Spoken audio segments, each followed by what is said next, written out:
रायगड, महाराष्ट्रासह देश विदेशातील ताज्या बातम्या पाहण्यासाठी मॅक्स इंडिया लाईव्ह चॅनलला सबस्क्राईब करा आणि बेल आयकॉन दाबायला विसरू नका.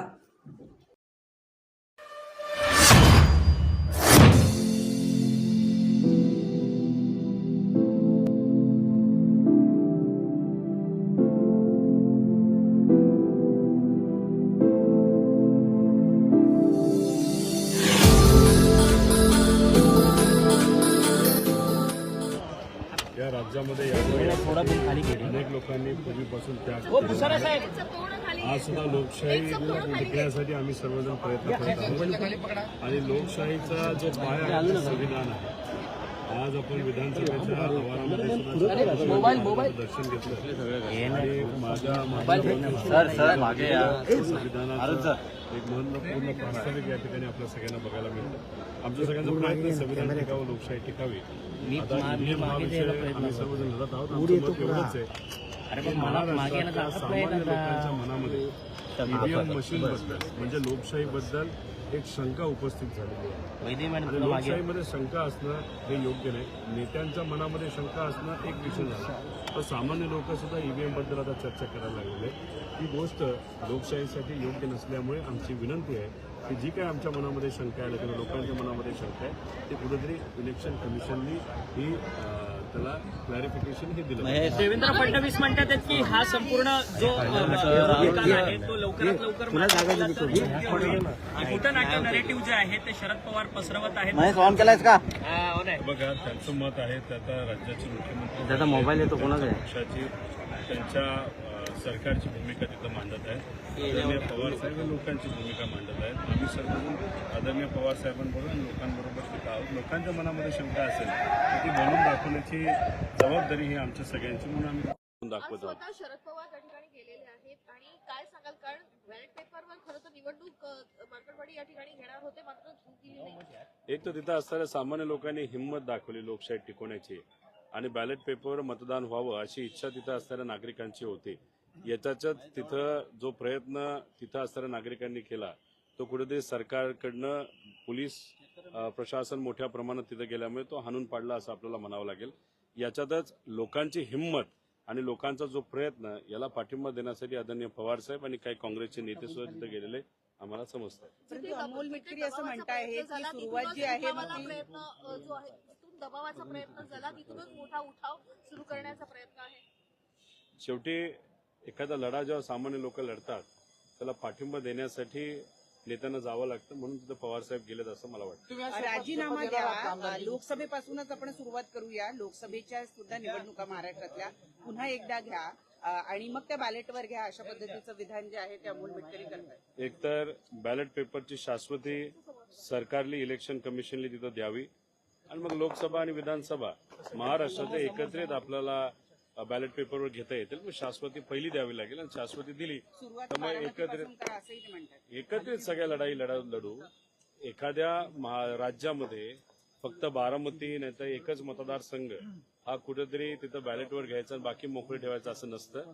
लोकशाहीमध्ये सगळीकडे न्याय दिला गेला पाहिजे. महाराष्ट्रातले लोकसभा आणि विधानसभा परत एकदा बॅलेट पेपरवर जर हे सरकार घेत असेल, इलेक्शन कमिशन घेत असेल तर त्याचं स्वागतच केलं पाहिजे आणि त्या पद्धतीने मग आम्ही आमचे राजीनामा देऊन परत एकदा लढायला तयार आहोत. आमदारकीची शपथ घेणार आहात का? कारण की काल महाविकास आघाडीकडनं निषेध केला गेला, शपथ घेतली नाही काँग्रेसच्या. कालच्या दिवशी एक प्रातिनिधिक निषेध केला असं आम्हाला समजतंय, पण आज लोकांनी आम्हाला निवडून दिलेलं आहे. लोकांच्या हिताचे प्रश्न, महाराष्ट्राचे हिताचे प्रश्न मांडण्यासाठी शपथ घेणं हे महत्वाचं आहे. शपथ जर आज घेतली नाही तर हे जे सत्तेतले लोक आहे परत शपथ घ्यायला देतील नाही देतील हे आपल्याला सांगता येणार नाही. मग अधिवेशनामध्ये जाऊन लोकांच्या हिताचे प्रश्न आपल्याला मांडता येणार नसतील तर मग मला असं वाटतं की कुठेतरी लोकशाही अडचणीत आल्यासारखं वाटेल.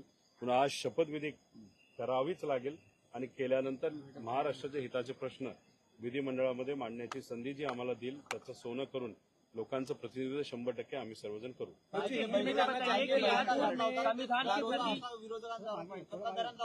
काय काल जो बहिष्कार घातला होता महाविकास आघाडीच्या आमदारांनी होता असा संविधानाचा अपमान आहे असं ते म्हणतात. आता शेवटी कसं आहे की विरोधक जे करतात तो स्टंट, ते जे करतात ते मग त्याला नॅचरल काहीतरी आपल्याला म्हणावं लागेल. म्हणजे कुठेतरी मला असं वाटतं की सत्य ठीक आहे, आता सत्ता आली आहे, 4-5 महिने त्यांना तिथं द्यावे लागतील.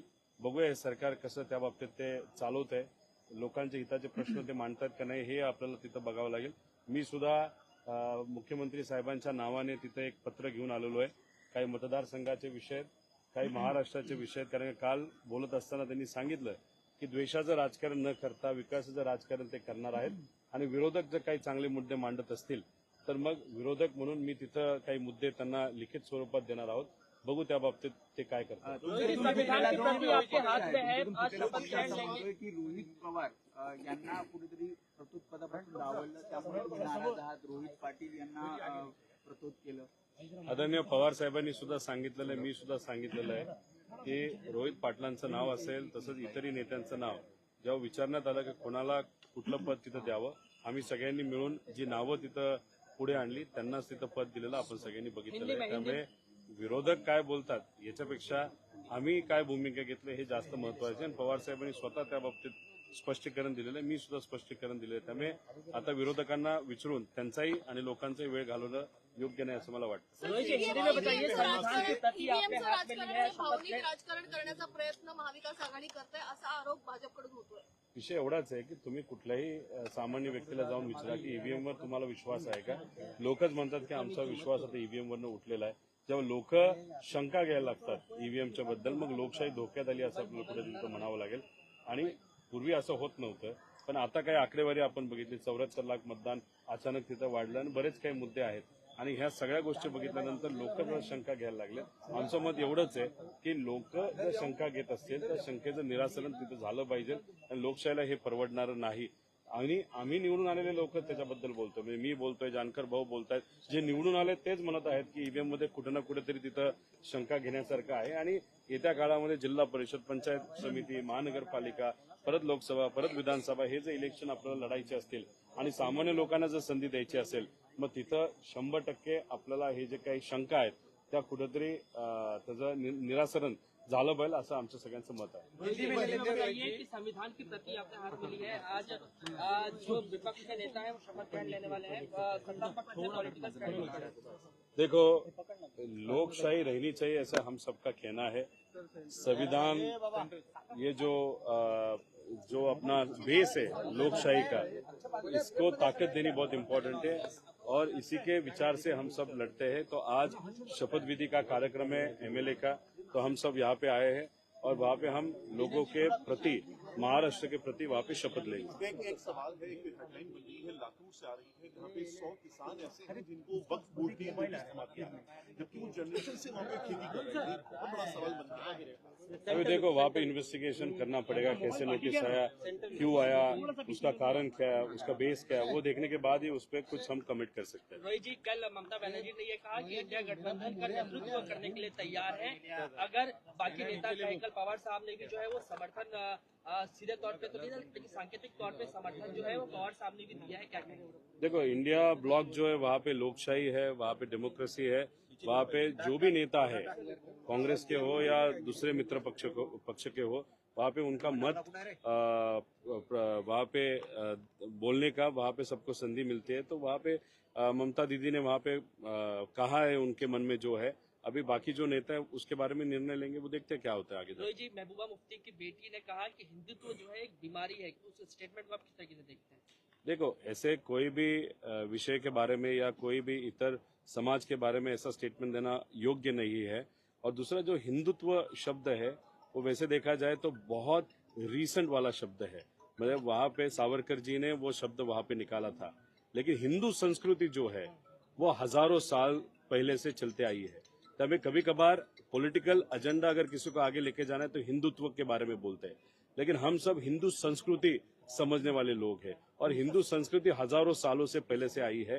तो अभी यहाँ पे हिंदुत्व जो शब्द है उसके बारे में किसी ने कहा होगा, तो मुझे लगता है कि अभी पॉलिटिकल डिबेट होने की जरूरत है. ये शब्द पे लड़ने के बजाय अभी विचार विकास उस पर ज्यादा लड़ने की जरूरत है, ऐसे मुझे लगता है. लातूर में 100 से ज्यादा किसानों को जो है वक्फ बोर्ड में नोटिस दिया है.